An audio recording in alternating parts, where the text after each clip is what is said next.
दिन की बात है। निधि अपने कमरे में बैठी हुई थी और वो सीमा की शादी से बहुत जल रही थी और उसे सारा गुस्सा सविता पर आ रहा था, क्योंकि सविता के कहने पर ही उनकी माँ ने ये फैसला किया था। निधि ने गुस्सा होते हुए खुद से कहा, सविता ने मेरे साथ अच्छा नहीं किया। उसने मेरी जगह सीमा दीदी का विवाह करवा दिया। अगर आज वो मेरा विवाह करवा देती तो बड़ी शान और शौकत से आज मेरी विदाई हुई होती। लेकिन कोई बात नहीं, मैं उस सविता से इसका बदला जरूर लूंगी। वो काली कलूटी मेरी बहन जिंदगी भर याद रखेगी कि उसने मेरे साथ कितना गलत किया है और इसका हर्जाना तो उसे भुगतना ही पड़ेगा। अगले दिन निधि सविता के पास गई तो सविता गुपचुप और चाट का मसाला तैयार कर रही थी। तभी निधि ने भोली सूरत बनाकर सविता से कहा, सविता तुम क्या कर रही हो? लाओ मैं भी तुम्हारी मदद करवा लेती हूँ। ऐसा करो, ये मसाला तो मैं बना देती हूँ, तुम कोई और तैयारी कर लो।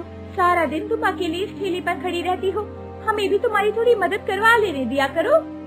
अरे दीदी, आप मेरी मदद करोगी? मुझे तो बहुत खुशी हो रही है। ठीक है, आप ये मसाला तैयार करो, तब तक मैं बाकी के काम अच्छे से देख लेती हूँ, ताकि जब ग्राहकों की भीड़ लगे तो उन्हें किसी भी तरह की कोई परेशानी ना हो और सारे ग्राहक हमारी गुपचुप और चाट आराम से खा पाए। और ऐसा कहकर सविता चली जाती है और निधि चुपचाप से सविता के बनाए हुए मसाले में जमाल गोटा मिला देती है। इसकी दुकान पर बहुत ही जल्द ग्राहकों की भीड़ भी जुट जाती है। बहुत सारे लोग गुपचुप और चाट खाने के लिए आते हैं। अब शाम के समय सविता के ठेले पर अचानक ही एक पुलिस ऑफिसर आता है और वो पुलिस वाला बोलता है, सुनो सविता, तुम्हारा ही नाम है क्या? जी इंस्पेक्टर साहब, मेरा ही नाम सविता है। बताइए, कोई बात हो गई है क्या? सविता, तुम तो गुपचुप और चाट बेचती हो। मैंने सुना है कि उसमें मिलावट करती हो। बहुत सारे लोगों का तुम्हारा गुपचुप और चाट खाकर पेट खराब हो गया है।